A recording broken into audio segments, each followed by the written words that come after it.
नमस्कार दोस्तों। अभी तक हम लोग फंडामेंटल राइट्स के आर्टिकल 12 से लेके 35 तक का स्टडी कर चुके हैं। आज हम लोग सर्टेन जो अमेंडमेंट के थ्रू आर्टिकल्स ऐड हुए हैं उसकी जो स्टोरी है उसको हम लोग समझने की कोशिश करेंगे, प्लस उसके जो प्रोविजंस है उसको हम लोग डिटेल से चर्चा करेंगे। ठीक है। साथ ही ये एक्सेप्शंस क्यों जरूरी थे, यानी जो प्रोविजंस दिए गए, जो सिटीजन्स को जो राइट्स दिए गए और जो स्टेट के पास जो राइट है उसको एक बैलेंस करने के लिए ये सर्टेन जो एक्सेप्शंस ऐड हुए हैं उसी के बारे में हम लोग स्टडी करेंगे। ये आपको 31A, 31B, 31C के रूप में आपको रिफ्लेक्ट होगा। तो अब यहाँ से स्टार्ट करते हैं कि फंडामेंटल राइट्स हमारे लिए क्यों इम्पोर्टेंट है। सबसे पहले देखिए, एक जो हम लोगों का डेमोक्रेटिक सिस्टम है, आप उसका कह सकते हैं कि उसका जो बेडरॉक है यानी उसका जो बेसिस है वो आपको तैयार करता है। डेमोक्रेटिक सिस्टम किसको कहते हैं कि जिसमें by the people, for the people, of the people का सिस्टम है।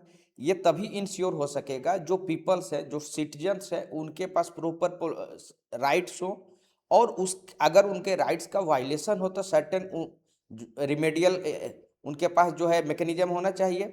तो ये हम लोग फंडामेंटल राइट्स में इस चीज़ को हम लोग देखें कि किस तरीके से जो पॉलिटिकल राइट्स है, सोशल राइट्स है, इकोनॉमिकल राइट्स है, सभी को डिफेंड करता है, सभी को प्रोवाइड करता है। ऑल दो सोशल राइट्स और इकोनॉमिक राइट्स आपको मोर डिटेल तरीके से, मोर एक्सप्लिसिट तरीके से आपको डीपीएसपी में दिखेगा, जिसके बारे में हम लोग नेक्स्ट चैप्टर में चर्चा करेंगे।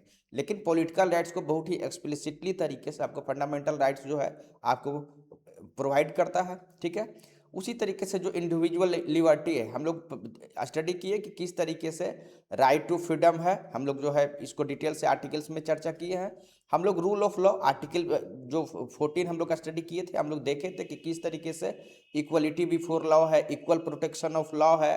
हम लोग सारे कंसेप्ट को इसको स्टडी कर चुके हैं। तो यह बताता है कि फंडामेंटल राइट्स क्या क्या कर रहा है। साथ ही ये क्या करता है कि जो स्टेट अथॉरिटी है उसको चेक करता है, यानी स्टेट अगर एब्सोल्यूट तरीके से, निरंकुश तरीके से अगर कोई कार्य करने लगता है, कोई एक्शन लेने लगता है, पॉलिसी बनाने लगता है, रेगुलेशंस बनाने लगते हैं, एक्ट बनाने लगता है, तो जो सिटीजन्स हैं उनके जो फंडामेंटल राइट्स का अगर वायलेशन होता है तो उनके पास जुडिशियरी का रास्ता है और वहाँ जो भी कानून से रेगुलेशन बनते हैं अगर वो अनकॉन्स्टिट्यूशनल है या आप कह सकते हैं कि जो कॉन्स्टिट्यूशनल जो प्रिंसिपल्स है उसके अगेंस्ट में है, तो उनको जो है आप कह सकते हैं फंडामेंटल राइट्स का अगर वायलेशन है तो उनको अनकॉन्स्टिट्यूशनल जो है घोषित किया जाता है। ये आपको प्रोवाइड करता है, एक फाउंडेशन प्रोवाइड करता है कि जहाँ से सोशल इक्वालिटी और सोशल जस्टिस, सामाजिक न्याय जो है आपको प्रोवाइड होता है। हम लोग इन चीज़ों को देखे थे आर्टिकल 15, 16 में हम लोग देखे, 17 में भी आपको रिफ्लेक्ट होगा कि किस तरीके से जो है अनटचेबिलिटी को जो है आप प्रोहिबिट किया गया है, किस तरीके से जो सोशली डाउन ट्रोडन सेक्शन है या वीकर सेक्शन है, आज के देश में इकोनॉमिकली जो वीकर सेक्शन भी हो गए हैं या पूर्व में जो वीकर सेक्शन है, सोशली एवं एजुकेशनली जो बैकवर्ड क्लासेस थे, किस तरीके से पॉजिटिव आप कह सकते हैं एफर्मेटिव एक्शन जो रिजर्वेशन के फॉर्म में लिया गया है, आप देख सकते हैं। ये आर्टिकल्स आपको हम लोग स्टडी किए थे आर्टिकल 15 में, आर्टिकल 16 में। ठीक है। तो ये आपको प्रोवाइड करता है सोशल इक्वालिटी और सोशल जस्टिस की तरफ। उसी तरीके से डिग्निटी एंड रेस्पेक्ट जो है हम लोग बहुत डिटेल से आर्टिकल 19 और 21 को स्टडी किए थे। हम लोग यह देखे थे कि किस तरीके से जुडिशियरी के आप सुप्रीम कोर्ट के इंटरवेंशन के बाद इंडिया में भी ड्यू प्रोसेस ऑफ लॉ का जो कंसेप्ट है फॉलो होने लगा है। हम लोग बहुत डिटेल से स्टडी किए थे कि किस तरीके से right to water, right to clean health, clean environment, ठीक है, right to shelter, against handcuffing, बहुत डिटेल से स्टडी किए थे। इसमें हम लोगों को यह पता चला था कि किस तरीके से जो डिग्निटी है, रिस्पेक्ट है इंडिविजुअल का जो है उसको इंश्योर करता है। ठीक है। अब हम लोग एक्चुअल स्टोरी पर आते हैं। देखिए हुआ क्या था, जब हमारा देश जो है बिल्कुल इन्फेंट था, यानी आज़ादी के जस्ट बाद का समय आप इमेजिन कीजिए। उस समय क्या था कि पूर्व में जमींदारी सिस्टम था, यानी एक ऐसा वर्ग था जिसके पास की जमीन जितना रिक्वायर्ड होना चाहिए उससे बहुत एक्सेसिव में था। वहीं दूसरे तरफ ऐसा पॉपुलेशन था जो लैंडलेस था। तो ऐसे में जो गवर्नमेंट है उनको यह ज़रूरत था कि एग्रीकल्चर जो लैंड रिफॉर्म्स है उसको करना है। अगर आप सोचिए लैंड रिफॉर्म्स आप कैसे कर सकते हैं, किस एक सेक्शन है जिनके पास की एक्सेसिव लैंड है, दूसरा सेक्शन जो बड़ा संख्या है उसके पास लैंड नहीं है, तो आपको वहां से लैंड, क्योंकि लैंड तो लिमिट रिसोर्स है, तो आपको उस वहां से लेके डिस्ट्रीब्यूट करना पड़ेगा। ऐसे में जो राइट टू प्रॉपर्टी जो हम लोग देखे थे, जिसमें कि 19(1)(f) और आर्टिकल 31 हम लोग देखे थे कि किस तरीके से आर्टिकल 19 के तहत ये प्रोविजंस था कि कोई भी व्यक्ति किसी प्रॉपर्टी को एक्वायर कर सकता है, उसको होल्ड कर सकता है या डिस्पोज कर सकता है। उसी तरीके से आर्टिकल 31 में हम लोग देखे थे कि स्टेट जो है प्रॉपर्टी बिना कोई कानून बनाए हुए नहीं ले सकता, डिप्राइव किसी व्यक्ति को नहीं कर सकता था। तो अगर किसी का लैंड है, अगर कोई जमींदार है या जो बड़े उस समय के जिनके पास जो है टीनेंट्स थे, बड़े टीनेंट्स थे, तो उनसे अगर लेना है तो राइट टू प्रॉपर्टी का अगर उस तो वायलेशन हो जाएगा। इसीलिए जो ये रिफॉर्म्स है, जो एग्रेरियन रिफॉर्म्स है, लैंड रिफॉर्म्स है, उनको करने के लिए सर्टेन एक्सेप्शंस की जरूरत पड़ी। ठीक है, तो एग्रेरियन रिफॉर्म्स करिए, ये जो है आपका ये जरूरत पड़ता। ठीक है, तो इसको बचाने के लिए, यानी कोई कानून अगर बनाया पार्लियामेंट के द्वारा, किसी प्रकार का अगर कानून बनाया जाता है, तो जो भी उस समय के लैंडलॉर्ड्स होंगे उनके द्वारा चैलेंज नहीं किया जाए कोर्ट में, इस आधार पर कि उनके प्रॉपर्टी का आप कह सकते हैं सरकार जो है डिप्राइव कर रहा है, राइट टू प्रॉपर्टी का उनका वायलेशन हो रहा, इसीलिए इस तरीके के प्रोविजंस का जरूरत पड़ा। ठीक है, तो अब वो हम लोग आपको आगे देखेंगे तो क्लियर होगा। 31A से स्टार्ट करते हैं। 31A और 31B ये हमारा जो पहला संविधानिक संशोधन हुआ, फर्स्ट जो हम लोगों का कॉन्स्टिट्यूशनल अमेंडमेंट हुआ, वहीं ये ऐड हुआ, क्योंकि आज़ादी के जस्ट पहले अगर आप देखिएगा तो सबसे मेजर जो इशू था यही था। तो ये आपको फर्स्ट अमेंडमेंट में दिखा। 31C जो है बाद में जो है 25th अमेंडमेंट के द्वारा जो है ऐड किया गया है। तो हम लोग बारी बारी से देखते हैं उसको डिटेल से। अगर आप देखिए इसको इस तरीके से अगर आप ध्यान रखिएगा तो बहुत अच्छे तरीके से ध्यान रह जाएगा। 31A अगर आप देखिएगा तो टारगेटेड सील्ड इसको आप कह सकते हैं, यानी कि जो सर्टेन कैटेगरीज है, हम लोग आगे इसके जस्ट नेक्स्ट स्लाइड में देखेंगे। एक कोई भी कानून अगर बनता है तो इस 31A में ये प्रोविजन किया गया कि अगर उस कैटेगरी के तहत अगर लॉ बनता है तो उसको इस आधार पर कि आपका आर्टिकल 14 और 19 का वायलेशन हो रहा, इस आधार पर कोर्ट में चैलेंज नहीं किया जा सकता। ठीक है, आगे डिटेल से देखते हैं कि कौन से 5 कैटेगरी हैं। तो यानी क्या हो गया, टारगेटेड सील्ड है, यानी टारगेटेड है। अगर वो 5 कैटेगरी का है के अंदर का लॉ है तो ये उसी को प्रोटेक्ट करता है। ठीक है, यानी सील्ड तो है लेकिन टारगेटेड है अगर उस 5 कैटेगरी के अंदर। अब यहाँ पर 31 को आप कह सकते हैं ब्लैंकेट इम्यूनिटी, मतलब ये आप समझ लीजिए कि 9th शेड्यूल के बारे में चर्चा करता है। ठीक है, अगर इसमें कोई कानून या रेगुलेशन बना के अगर जो है 9th शेड्यूल में अगर प्लेस कर दिया जाता है तो उसको जुडिशियल जो है आप कह सकते हैं रिव्यू से प्रोटेक्शन था। ठीक है, आगे हम लोग देखेंगे कि किस तरीके से बेसिक स्ट्रक्चर का जब कंसेप्ट आया है तो चीज़ें चेंज हुई है। उसी तरीके से आर्टिकल 31C है। ठीक है, आर्टिकल 31C में क्या कहता है कि किस तरीके से जो है आपका जो DPSP है उसको प्रोटेक्ट करने के लिए सर्टेन जो आप उसको प्रोटेक्ट कर, अगर कोई कानून बनाएगा तो उसको किस तरीके से प्राथमिकता दिया जाएगा उसके बारे में। तो बारी बारी से आपको डिटेल से देखेंगे तो आपको समझ में आ जाएगा। ठीक है, तो सबसे पहले हम लोग स्टार्ट करते हैं 31A से। ये कहता है कि इसमें मोस्टली आपको एग्रेरियन और एग्रीकल्चरल जो रिफॉर्म है उसके अगेंस्ट में आपको शील्ड किया गया है। अब इसमें देखिए कि क्या है कि इस आधार पर अगर ये 5 कैटेगरी आप देख लीजिए। ठीक है, इसके अंदर ये 5 कैटेगरी से रिलेटेड अगर कानून बनता है तो उसको इस आधार पर कि आर्टिकल 14 और आर्टिकल 19 का वायलेशन हो रहा है तो कोर्ट में इस चीज के आधार पर जो है उनको चैलेंज नहीं किया जा सकता, यानी उसका कॉन्ट्रावेंशन नहीं माना जाएगा। ठीक है, अब इसको देखते हैं कि ये समझना क्यों जरूरी है। पहला है जैसा कि हम लोग बताए थे कि एग्रेरियन रिफॉर्म या लैंड रिफॉर्म। तो स्टेट बोलते हैं, जो बड़े बड़े लैंड के जो हिस्से होते थे उनको स्टेट बोलते हैं। तो सरकार अगर किसी का एक्वायर कर रहा स्टेट या उससे रिलेटेड राइट्स को अगर ये एक्वायर कर रहा तो वैसे केस में अगर कोई लैंडलॉर्ड्स हैं, जमींदार हैं, तो आप कोर्ट में जाइएगा तो आपको इस आधार पर कि आर्टिकल 14 या आर्टिकल 19, देखिए 19 के अंदर उस समय आप ध्यान रखिएगा 19 आपका सब क्लाउज F के अंदर आपको याद होगा आर्टिकल 1 क्लाउज और सब क्लाउज F के अंदर आपको पता है कि एक्वायर डिस्पोज का राइट था।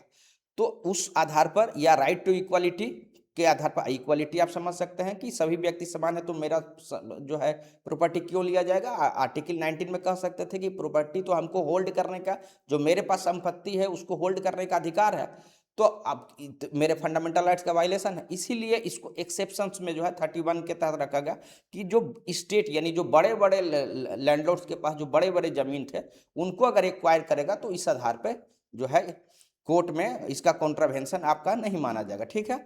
उसी तरीके से सेकंड है कि अगर कोई मैनेजमेंट अगर किसी प्रॉपर्टी का स्टेट के द्वारा किया जा रहा है, स्पेशली क्या होता है ना, जो सिक कंपनी मतलब जो भी कोई कंपनी है अगर अच्छे स्थिति में नहीं है, उसके फाइनेंशियल आप कह सकते हैं बैलेंस शीट जो है खराब है, घाटे में है, तो अगर उसका कोई टेक ओवर करता है तो इस आधार पर कि प्रॉपर्टी का जो है फिर आप समझ सकते हैं कि जो है संपत्ति के अधिकार का उनका हनन नहीं हो रहा। उसी तरीके से एमालगमेशन ऑफ कॉरपोरेशन, तो सरकार को ये राइट होता है, जैसे आप रिसेंटली भी देखे होंगे दो पब्लिक सेक्टर बैंक का किस तरीके से एमालगमेशन हुआ, तो ये जो है कि राइट टू प्रॉपर्टी या आपका आर्टिकल 14 और 19 का वायलेशन नहीं माना जाएगा। उसी तरीके से है एक्सटिंग्विशमेंट और मॉडिफिकेशन ऑफ राइट ऑफ, उसी तरीके से अगर कोई जो शेयर होल्डर्स है कोई कॉरपोरेशन का, या तो सरकार को उसका जो आप कह सकते हैं राइट्स जो है उसको मॉडिफाई कर सकता, सरकार उसमें अपना आप कह सकते हैं पार्टिसिपेशन बढ़ा सकता, तो उससे क्या होगा ना, उसका आप कह सकते हैं मॉडिफाई हो जाएगा। अगर सर्टेन कोई प्राइवेट है उसमें अगर एक्वायर होकर सपोज किया जाए कि 100% प्राइवेट सेक्टर है, अगर इसमें सरकार अगर 20% करता है तो जो बाकी जो शेयर होल्डर है उनका जो राइट्स है वो मॉडिफाई होगा, तो ये जो अधिकार है वो सरकार के पास, स्टेट के पास है आर्टिकल 31 में। उसी तरीके से अगर कोई माइनिंग लीज है, आज़ादी के समय आपको पता है कि बहुत सारे माइनिंग लीज मिले हुए होंगे, तो उनको अपने इन्वायरमेंट के हिसाब से गवर्नमेंट को प्रोटेक्ट करना होगा, या जो उस समय जिनको लाइसेंस मिला होगा स्पेशली आज़ादी के समय तो ट्रांसपेरेंट तरीके से नहीं मिला होगा, जो भी ब्रिटिशर्स के करीब होंगे उनको मिला होगा, सरकार को उस अनुसार से रेवेन्यू नहीं आ रहा होगा, तो इन चीज़ों को अगर जो है अगर जो माइनिंग राइट्स है माइनिंग लीज जो है अगर समाप्त करता है या मॉडिफाई करता है तो ये 31A के तहत ये सील्ड था, यानी उसको कोर्ट में आप कह सकते हैं कि उसको चैलेंज नहीं किया जा सकता। अब इसमें जो आप इसको अब डिटेल में समझ गए होंगे, ठीक है, उम्मीद करते हैं। लेकिन इसमें दो इम्पोर्टेंट प्रोविजंस है वो आपको ध्यान रखना। इसमें ये कहता है कि जो भी कानून बनाया जाएगा पार्लियामेंट के द्वारा वो तभी इम्यून माना जाएगा जुडिशियल रिव्यू से कि अगर जो कानून बनाया गया है उसको रिजर्व रखा गया है प्रेसिडेंट के आपका कंसिडरेशन के लिए, साथ ही प्रेसिडेंट का एसेंट जो है उस पर ले लिया गया है, ठीक है, एक इम्पोर्टेंट प्रोविजन है। सेकेंड प्रोविजन ये कहता है कि अगर कोई स्टेट किसी का प्रॉपर्टी एक्वायर करता है, और देखिए हर स्टेट क्या है कि हर पर इंडिविजुअल कितना मैक्सिमम वो लैंड रख सकते हैं वो डिसाइड किया जाता है पर व्यक्ति, यानी किसी राज्य में हो सकता है 5 एकड़ हो, किसी में 3 एकड़ हो, किसी में 10 एकड़ हो, तो स्टेट के द्वारा स्टेच्यूटरी जो लिमिट फिक्स किया गया उससे अगर उनके पास लैंड कम है और उसको अगर सरकार एक्वायर कर रहा है तो ऐसे केस में सरकार कंपनसेशन देगा। जैसे आप देखते होंगे कि बहुत जगह हाईवे बन रहा है, बहुत जगह हॉस्पिटल बन रहा है, तो जो भी उसमें लैंड ओनर्स होते हैं अगर सरकार के द्वारा एक्वायर किया जाता है तो उनके बदले में जो है कंपनसेशन भी दिया जाता है। सामान्यतः रूरल एरिया में जो MVR होते हैं, जो सरकारी जो दर है उससे 4 टाइम्स दिया जाता है, और जो शहरी एरिया है उसमें 2 टाइम्स दिया जाता है। ये अप्रोक्सीमेट है क्योंकि इसका डिटेल्स जो है उसके प्रोविजंस है, एक्ट है, लैंड जो है एक्विजिशन का एक्ट है उसके तहत किया जाए। ये आपका अप्रोक्सीमेट कहने का मीनिंग क्या है कि उनको अपना उनकी प्रॉपर्टी तो स्टेट ले सकता है, लेकिन उनको बदले में जो रेट है उसके हिसाब से कंपनसेशन भी मिलेगा, ठीक है। तो ये 31 ये कहा है। बाकी इसमें बहुत सारे प्रोविजंस हैं कि 5 साल के लिए अगर जो ज़मीन एक्वायर होता है उस पर अगर जो है कंस्ट्रक्शन नहीं होता है तो जो है उनका फिर से क्लेम बनता है। तो ये सारे डिटेल्स जो है अलग कभी डिटेल से मेंस के क्लास में चर्चा करेंगे, ठीक है। सेकंड जो इम्पोर्टेंट है, ये भी जो फर्स्ट आपका अमेंडमेंट से ऐड किया गया था, इसको आप उस तरीके से देख सकते हैं कि ये ब्लैंकेट इम्यूनिटी प्रोवाइड करता है। अगर कोई भी कोई एक्ट है या कोई आपका रेगुलेशन है अगर बन गया कोई लॉ जो है अगर एसेंट हो गया प्रेसिडेंट के पास तो वो एक्ट बन गया, या कोई रेगुलेशन अगर है वो बनाने के बाद अगर प्लेस कर दिया जाता है 9 में, सपोज करके देखिए ये आपका, देखिए ये बॉक्स है, बॉक्स में कोई भी एक्ट या रूल्स बनाने के बाद अगर प्लेस हो जाए, देखिए ये लॉक लगा, इसको जुडिशियरी ओपन नहीं कर सकता, आप इस तरीके से समझ सकते हैं। तो इस आधार पर इसको कोर्ट में चैलेंज नहीं किया जा सकता कि यह फंडामेंटल राइट्स का वायलेशन करता है। और किस फंडामेंटल राइट्स का? 31A में अगर आप ध्यान रखिएगा तो सिर्फ आर्टिकल 14 और 19 की बात करता है, जबकि यहाँ पर क्या है कि एनी ऑफ द फंडामेंटल, किसी भी फंडामेंटल राइट्स का नहीं है। दूसरा 31A में आपको हम बताए थे कि 5 कैटेगरी बताए थे, जिसमें कि बताए कि किस तरीके से स्टेट का एक्विजिशन है, एमलगेमेशन है, या फिर मैनेजमेंट ऑफ प्रॉपर्टी को टेक ओवर किया जाना है, माइनिंग लीज का है, या शेयर होल्डर का राइट्स का है। लेकिन यहाँ पर कहता है किसी भी प्रकार का कानून, किसी भी प्रकार का कानून, किसी भी प्रकार का रेगुलेशन बनाने के बाद अगर 9 शेड्यूल में रख दिया जाएगा तो उसको जुडिशियल रिव्यू उसका नहीं किया जा सकता। तो ये आप समझ के देखिए कि किस तरीके का आप सरकार या लेजिस्लेचर के पास ये बड़ा स्कोप था। ठीक है, आगे जाकर हम लोग देखते हैं। यानी इसका जो स्कोप है, इसलिए इसको कहा गया कि वाइडर स्कोप है। 31A से इसका स्कोप बड़ा है क्योंकि इसमें कोई भी कानून को रखा जा सकता है। ठीक है, तो ये है आपका, उसमें हम बताएं कि किस तरीके से मात्र 5 कैटेगरी है। ठीक है, तो इसमें भी जो आपका कंटेंट अगर देखिएगा तो मोस्टली आपका जो लैंड रिफॉर्म्स है या जमींदारी सिस्टम को एबोलिश करने का है, ये आपको मोस्टली उस तरीके के या अन्य जो भी इम्पोर्टेंट एक्ट पार्लियामेंट के नज़र में है उनको इस शेड्यूल में रखा जाता है। लेकिन आगे थोड़ा सा और इसके बारे में बताते हैं। ठीक है, अब देखिए क्या है कि 31C में क्या होता है, जैसे आप समझ के देखिए जब देश आज़ाद हुआ था उस समय फंडामेंटल राइट्स और डीपीएसपी में जो भी संविधान सभा में जो बैठे थे, जो उनके द्वारा जो इम्पोर्टेंट इशू आए, जो इम्पोर्टेंट सोशल पॉलिटिकल इकोनॉमिकल जो भी प्रिंसिपल्स आए निकल के कि ये एक देश को आप कह सकते हैं डेवलप करने के लिए हमारा देश ऐसा हो, 2 भाग में बांटा गया। अब जो अगर आप आगे चैप्टर में पढ़ेंगे डीपीएसपी, अगर आप उसमें देखिएगा कि सोशल और इकोनॉमिक जस्टिस से रिलेटेड बहुत सारे प्रिंसिपल आपको देखने को मिलेगा। अगर आप सोच के देखिए तो उसको अगर लागू करना है तो सर्टेन केसेस में कहीं ना कहीं सर्टेन फंडामेंटल राइट्स अफेक्ट होते हैं। ठीक है, तो वो हम बताते हैं कि इसमें क्या हुआ, सरकार के पास जब 25th अमेंडमेंट के थ्रू 31C ऐड किया गया और उसमें यह बताया गया कि अगर कोई भी कानून बनाया जाता है इस उद्देश्य से कि 39B और 39C में जो निहित जो सोशलिस्टिक प्रिंसिपल है वो उसका इम्प्लीमेंटेशन करने के लिए अगर कोई कानून बनाया जाता है तो उसको इस आधार पर कि आर्टिकल 14 या आर्टिकल 19 का कॉन्ट्रावेन कर रहा है, उसको वायलेट कर रहा है, इस आधार पे कोर्ट में चैलेंज नहीं किया जा सकता। तो ये सबसे पहले 31C है, 25th अमेंडमेंट के द्वारा 1971 में आया। तो अगर कोई 39B और 39C में जो प्रिंसिपल्स जो हैं उनको अगर लागू करने के लिए कोई कानून बनाया जाता है तो उसको कोर्ट में 14। अब इसको आप एग्जाम्पल से समझ, पहले ये देख लीजिए कि 39B या 39C क्या है। देखिए 39B में ये कहता है कि स्टेट यह कोशिश करेगा, एक पॉलिसी ऐसा बनाने की तरफ कोशिश करेगा कि जो ओनरशिप है, जो भी मटेरियल रिसोर्सेस है, जो कॉमन मटेरियल रिसोर्सेस है, जो कम्युनिटी का मटेरियल रिसोर्सेस है। ठीक है, आप कम्युनिटी का मटेरियल रिसोर्स मतलब आप समझ सकते हैं, जैसे कोई फॉरेस्ट है, आपका लैंड है, वाटर है, इसका डिस्ट्रीब्यूशन जो है, ठीक है, कोई फॉरेस्ट है, लैंड है, वाटर रिसोर्सेस है, तो या फिर जैसे माइनिंग है, तो इससे जो भी आप कह सकते हैं इसका डिस्ट्रीब्यूशन इस तरीके से हो कि इसका जो लाभ है वो मैक्सिमम लोगों को मिले। तो ये 39B में है। तो इसको लागू करने के लिए अगर किसी भी प्रकार का कोई कानून बनाया जाता है तो उसको इस आधार पर नहीं, किसी भी जो आपका आर्टिकल 14 है, आर्टिकल 19 का वायलेशन हो रहा है, इस आधार पर चैलेंज नहीं किया जा सकता। उसी तरीके से 39C में ये कहता है कि सरकार जो है, स्टेट जो है, उस तरीके का पॉलिसी इकोनॉमिक सिस्टम बना सकता है, बनाना चाहिए, जिससे कि जो कंसंट्रेशन ऑफ वेल्थ है, ठीक है, कंसंट्रेशन ऑफ वेल्थ यानी सर्टेन हैंड्स में जो है आपका कंसंट्रेशन ऑफ वेल्थ नहीं होना चाहिए, या मीन्स ऑफ प्रोडक्शन जो है वो सर्टेन हाथ में नहीं होना चाहिए। इसका कहने का क्या मतलब है कि जो इकोनॉमिक इनइक्वालिटी है वो ज़्यादा नहीं हो।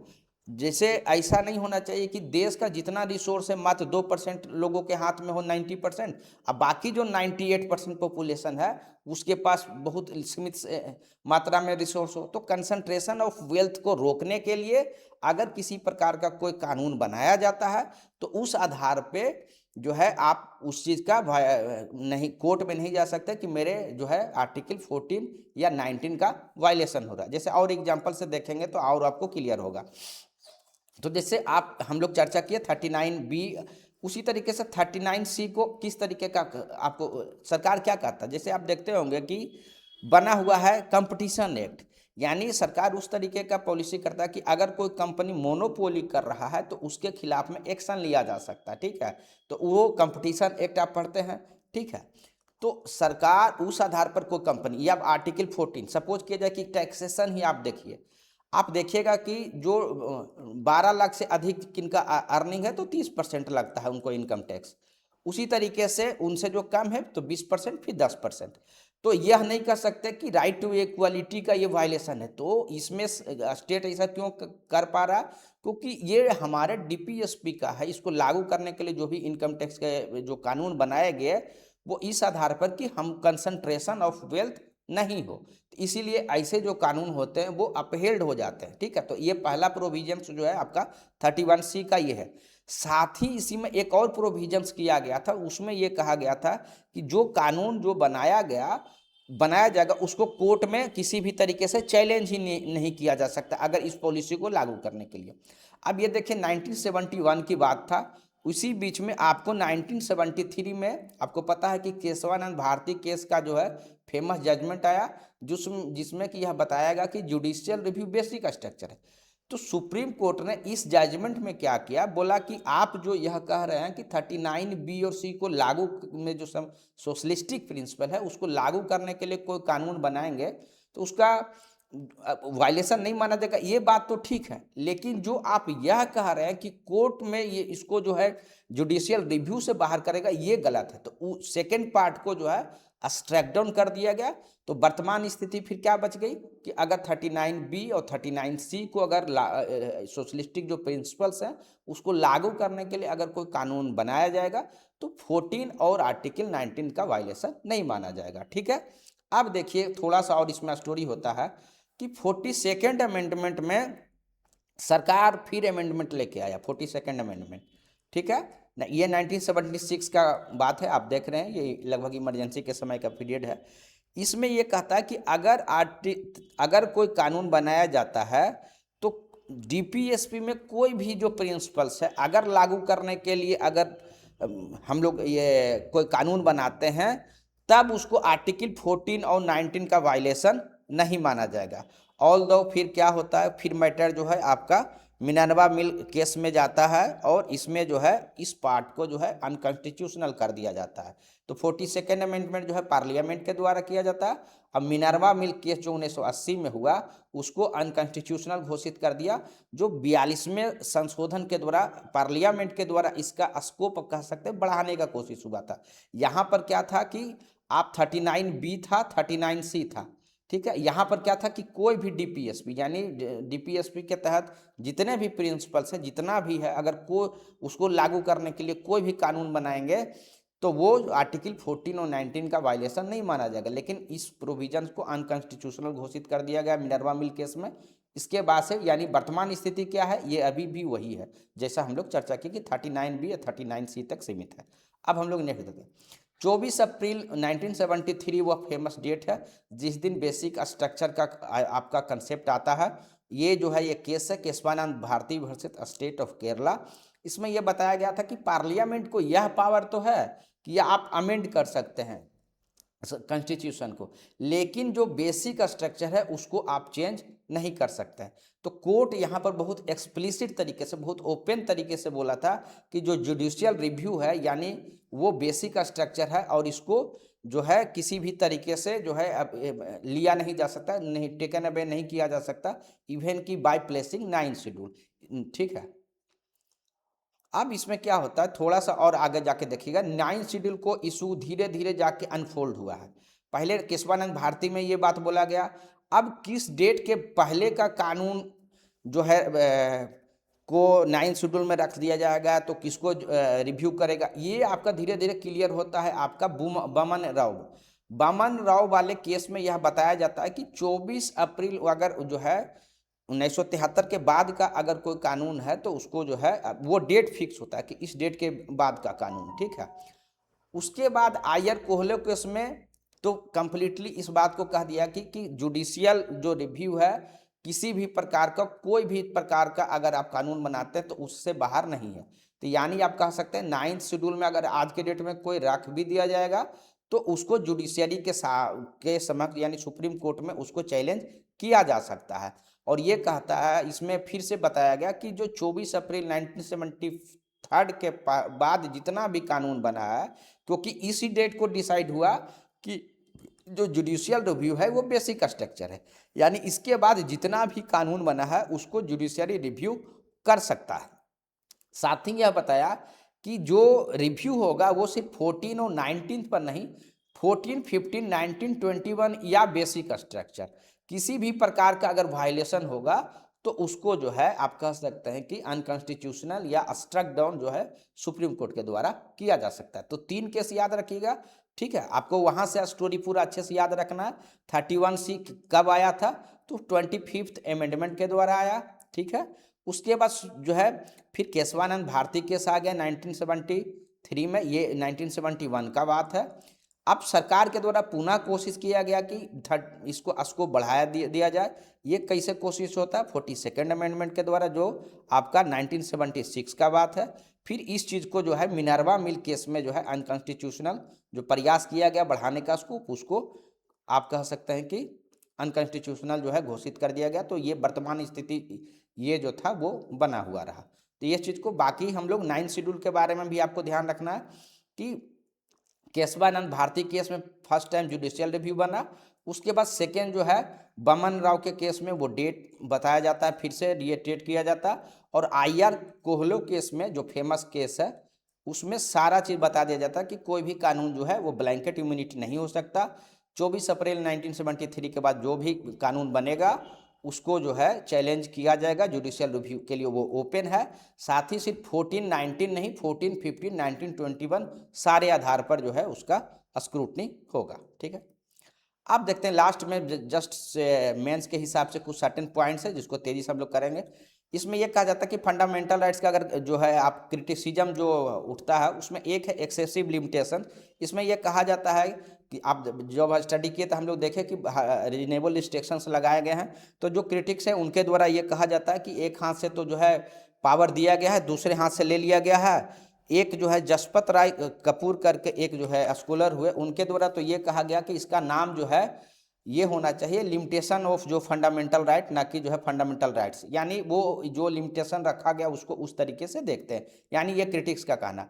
नो सोशल और इकोनॉमिक राइट्स, ये कहा जाता है कि दूसरे कंट्री जैसे जो भी एडवांस कंट्री हैं वहाँ पर जो है किस तरीके से चीज़ें जो है आपका किया जा गया है, उस चाहे यूएसएसआर हो या फिर जो एडवांस कंट्री वहाँ पर अपने फंडामेंटल राइट्स में सोशल और इकोनॉमिक राइट्स को भी इंक्लूड किया गया, लेकिन यहाँ पर इस तरीके का चीज़ नहीं है, तो ये निगेटिव है।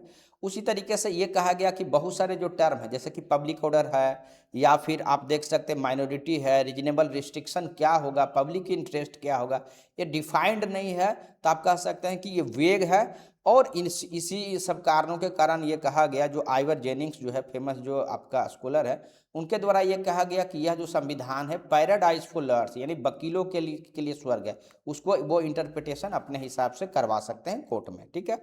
उसी तरीके से एक निगेटिव में आता है कि परमानेंसी नहीं है। परमानेंसी कहने का मतलब कि पार्लियामेंट को हम लोग यह भी देखें कि पार्लियामेंट को ये पावर है कि उसको अमेंड कर सकता है, एबोलिश कर सकता है। जैसे हम लोग एग्जांपल में देखें कि राइट टू प्रॉपर्टी को कैसे एबोलिश किया गया, सिर्फ एक डिफेंस बेसिक स्ट्रक्चर के रूप में है, बाकी पार्लियामेंट के पास पावर है। तो ये भी है कि ये परमानेंट नहीं है, जो हमारा फंडामेंटल राइट है वो परमानेंट नहीं है।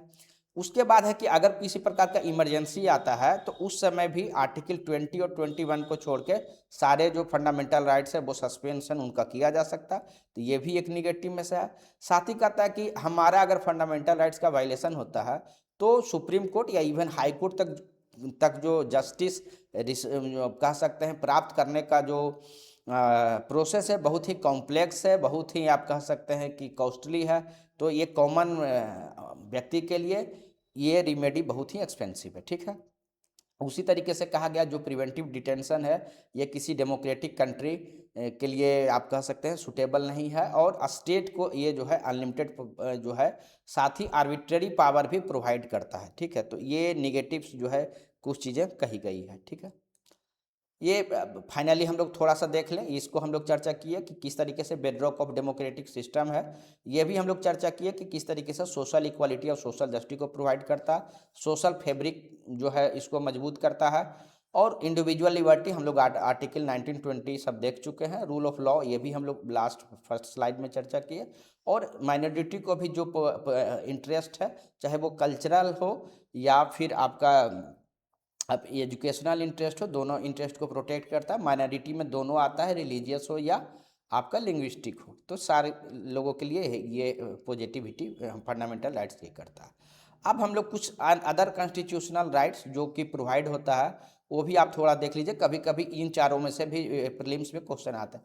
आर्टिकल 265 में ये कहता है कि किसी भी प्रकार का टैक्स जो है नहीं लगाया जा सकता है जब तक कि कोई जो है बिना कानून का बाय अथॉरिटी ऑफ लॉ जो है बिना कोई कानून बनाए हुए कोई टैक्स नहीं लगाया जा सकता।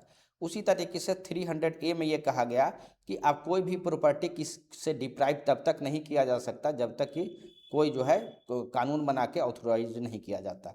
उसी तरीके से 301 है कि कोई भी जो है ट्रेड कॉमर्स या अंतर्राज्यीय जो व्यापार है वो करना थ्रू आउट इंडिया में जो है फ्री होगा। आर्टिकल 326 जो है एडल्ट सफरेज पर आधारित है कि जो भी क्वालिफिकेशन 18 ईयर्स का हो चुके हैं उनको लोकसभा और विधानसभा में जो है वोट देने का उनको अधिकार जो है वो रहेगा, उसमें किसी भी प्रकार का डिस्क्रिमिनेशन नहीं किया जाएगा, ठीक है। तो फंडामेंटल राइट्स का जो है हम लोग ये अगर वायलेशन होता है तो हम लोग ये पढ़ चुके हैं कि आर्टिकल 32 के तहत वो सुप्रीम कोर्ट तक जा सकते हैं, और वो आर्टिकल 32 खुद में एक फंडामेंटल राइट है, बहुत डिटेल से स्टडी किए थे इसको। उसी तरीके से जो अगर कॉन्स्टिट्यूशनल राइट है तो अगर उसका वायलेशन होता है तो हाई कोर्ट या सुप्रीम कोर्ट जो है जा सकते हैं, इवन कि 226 के तहत जो है आपका हाई कोर्ट में रीट भी ये किया जा सकता है, ठीक है।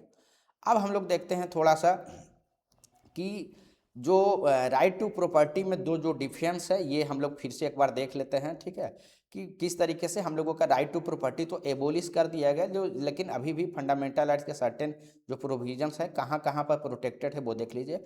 हम लोग आर्टिकल 30 जब पढ़े थे तो हम लोग स्टडी किए थे कि अगर माइनॉरिटी एजुकेशनल इंस्टीट्यूशन का अगर एक्विजिशन होता है तो जो फेयर कंपनसेशन है वो प्रोवाइड होना चाहिए। उसी तरीके से हम लोग 31A में भी फिर से देखें कि अगर कोई स्टेट के द्वारा एक्विजिशन किया जाता है तो और उस ऐसे व्यक्ति के ज़मीन जो है लैंड एक्वायर होता है जिनका कि जो पर्सनल कल्टीवेशन में वो यूज कर रहे थे वो खेती के लिए उसका ज़मीन था, साथ ही उनके पास का जो ज़मीन है वह जो है सीलिंग जो है जो सीलिंग लिमिट है जो अपर सीमा है पर व्यक्ति उससे अगर कम है तो जो कंपनसेशन जो है वो दिया जाएगा। तो ये चीज़ें जो है हम लोग ये कर सकते हैं कि स्टेट और जो सिटीजन है उसका आप कह सकते हैं एक बैलेंस जो है एक बना हुआ है, ठीक है। अब हम लोग देखते हैं कि बैलेंसिंग एक्ट कैसे है, समरी जस्ट देख लेते हैं। कहा यह जाता है कि फंडामेंटल राइट्स जो है फाउंडेशनल है, नॉट एब्सोल्यूट। देखिए ये क्या कहता है कि जो ब्रोडर हम लोगों का सोशल इकोनॉमिक्स जो गोल्स है उसको आपको अचीव करने के हिसाब से जो है आपको एक फाउंडेशन जो है आपको प्राप्त करता है। आपको पता है कि एब्सोल्यूट नहीं है, सर्टेन रिस्ट्रिक्शन जो भी हम लोग आर्टिकल्स पर है उसमें है, चाहे वो पब्लिक ऑर्डर पर हो, मोरालिटी पर हो, सोवरेंटी एंड इंटीग्रिटी पर हो, कंटेम्प्ट ऑफ कोर्ट पर हो, हेल्थ के आधार पर हो, ठीक है, डिसेंसी के आधार पर हो, तो एब्सोल्यूट नहीं है, ठीक है। Parliament created a powerful tool kit 31A, B, C अभी हम लोग डिटेल से देखें कि किस तरीके से जो रिक्वायर्ड जो रिफॉर्म लाना था लैंड रिफॉर्म से या इकोनॉमिक रिफॉर्म से, तो जो भी कानून बनाना था किस तरीके से जुडिशियल जो है चैलेंज से बचाने के लिए ये लाया गया, ठीक है। हम लोग यह भी देखते हैं कि किस तरीके से ये पार्लियामेंट के द्वारा अगर किया गया तो जुडिशियरी भी जो है जुडिशियल रिव्यू को किस तरीके से बेसिक स्ट्रक्चर बनाया, प्लस केशवानंद भारती में संविधान एक नया कंसेप्ट लेके आया बेसिक स्ट्रक्चर। तो ये जो है किस तरीके से आपका जो सुप्रीम कोर्ट है वो आप कह सकते हैं गारंटर है, अल्टीमेट गार्जियन जो कॉन्स्टिट्यूशन का जो भी प्रिंसिपल्स है उसको के लिए है, तो वो भी जुडिशियल रिव्यू से आपका होगा, ताकि जो पार्लियामेंट अनलिमिटेड पावर एक्सरसाइज ना करे या आर्बिट्रेरी तरीके से जो है उसको एक्सरसाइज ना करे। तो आप बैलेंस देख सकते हैं, पार्लियामेंट के द्वारा किस तरीके का आपके पास ये शक्ति है, तो वहीं जुडिशरी के पास बेसिक स्ट्रक्चर के रूप में आपका ये है। ठीक है, ये जो आप कह सकते हैं जो टेंशन जो बनता है, जो जिसको बोलते हैं डायनेमिक टेंशन, कि कभी जो है पार्लियामेंट के द्वारा जो एक्ट बनाया जाता है तो कभी जुडिशरी के द्वारा उसको कॉन्स्टिट्यूशनल या सर्टेन प्रोविजन को अनकॉन्स्टिट्यूशनल किया जाता है। तो क्या यह एक तरीके का कमी है? नहीं, इसको कमी नहीं है, फ्लो नहीं है। जब ये क्या है कि जो लिविंग कॉन्स्टिट्यूशनल डेमोक्रेसी यानी कॉन्स्टिट्यूशनल डेमोक्रेसी जो हम लोगों का हम जो फाउंडर थे उनका अब ये मानना था कि जो समय के हिसाब से जो है मॉडिफिकेशन या अमेंडमेंट आते रहना चाहिए। तो ये जिस अनुसार से सोसाइटी चेंज करता है उस अनुसार से जो है पार्लियामेंट के माध्यम से या जो जुडिशरी के माध्यम से आप कह सकते हैं कि अमेंडमेंट या फिर जो है रिफॉर्म्स जो होते रहते हैं, और चीज़ें जो टेंशन जो फाइनल जो निकल के आता है वो ओवरऑल सिटीजन के इंटरेस्ट में होता है, देश के इंटरेस्ट में होता है। तो ये सारी चीज़ें हैं, उसको फ्लो नहीं है, बल्कि कॉन्स्टिट्यूशन का जो प्रिंसिपल्स है वो इनरिच हो रहा है, डेमोक्रेसी इनरिच हो रहा है। ठीक है, और उस चीज़ को दिखाता है। तो ये बड़ा बैलेंसिंग है। सर्टेन जो प्रोविजंस है उसको आप ध्यान रख सकते हैं। 14 and 19 right to equality and freedom, 31A हम लोग चर्चा किया कि 5 जो कैटेगरी है उसको प्रोटेक्ट करने का, 9 शेड्यूल 31B, 31C की 39B और C को अगर लागू करने के लिए किसी प्रकार का अगर बनाया जाता है तो जो है उसको प्राइमेसी दिया जाता है। 32 जिसमें कि आपका read jurisdiction of supreme court 226 226 जो है आपका हाई कोर्ट को रीड कर से संबंधित है। 300A हम लोग देखें कि राइट टू प्रॉपर्टी है। केशवानंद भारती केस हम लोग चर्चा किए कि किस तरीके से जुडिशियल रिव्यू और बेसिक स्ट्रक्चर की बात करता है। इसमें मिनर्वा मिल केस हम लोग चर्चा किए कि किस तरीके से 31C का को स्कोप बढ़ाने का कोशिश हुआ था 42nd अमेंडमेंट के द्वारा, जिसको कि स्ट्रक डाउन किया गया। बमन राव केस में ये बताया गया इस डेट को जो है कि जो भी कानून इसके बाद जो है क्लेरिफाई किया गया कि इस डेट के बाद जो भी कानून बनेगा उसको जो है जुडिशियल रिव्यू होगा। आयर कोहलो केस में ये बताया गया, उसी चीज़ को रीअफर्म करके बताया गया कि कोई ब्लैंकेट इम्यूनिटी नहीं है 9 शेड्यूल में रखने के लिए, और जो इसका जो है स्क्रूटनी वायलेशन 14, 15, 19, 21 का अगर होता है तो उस आधार पर स्क्रूटनी किया जाएगा, और उस पर जो है उसके आलोक में जो है कॉन्स्टिट्यूशनल या अनकॉन्स्टिट्यूशनल जो भी एक्ट है रेगुलेशन है उसको घोषित किया जाएगा। तो उम्मीद करते हैं कि फंडामेंटल राइट्स से संबंधित सारे लेक्चर्स आप पूर्व में देखे होंगे और इन्जॉय किए होंगे। और फंडामेंटल राइट्स को कि प्रीलिम्स और मेंस दोनों के हिसाब से बहुत इंपॉर्टेंट है, तो हम कोशिश किए हैं कि डिटेल से आप लोगों को जो है बताएं। ये आपको प्रीलिम्स मेंस या इवन इंटरव्यू में भी या इवन करेंट अफेयर्स को आपको बेहतर तरीके से समझने में हेल्प करेगा।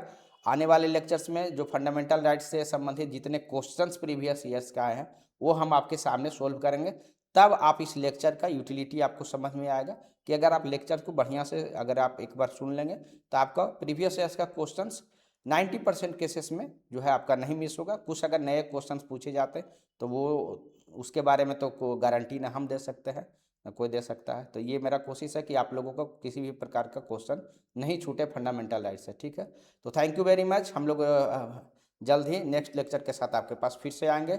आप लोगों से रिक्वेस्ट है कि अगर आप इस वीडियो को देखते हैं, अगर आपको पसंद आता है तो लाइक कीजिएगा, शेयर कीजिएगा, अधिक से अधिक लोगों के बीच इसको शेयर कीजिएगा, साथ ही सब्सक्राइब भी कीजिएगा, ताकि जब कोई भी नया वीडियो आपके साथ आता है आपके लिए बनाया जाता है तो आपका जो है आपको बहुत आसानी से आपको जल्दी से मिल जाए। ठीक है, थैंक यू वेरी मच।